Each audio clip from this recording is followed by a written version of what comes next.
Hello everyone, welcome back to our channel. In this video I will guide you through how to fix Instagram voice messages not playing or working issue in your iOS.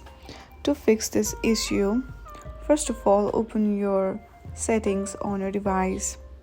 From there, scroll down and search for Instagram application and make sure that microphone is available.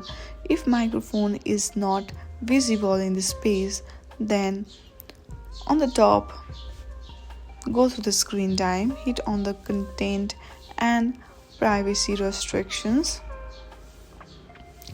and then turn it on, and then search for microphone and make sure that it is allowed.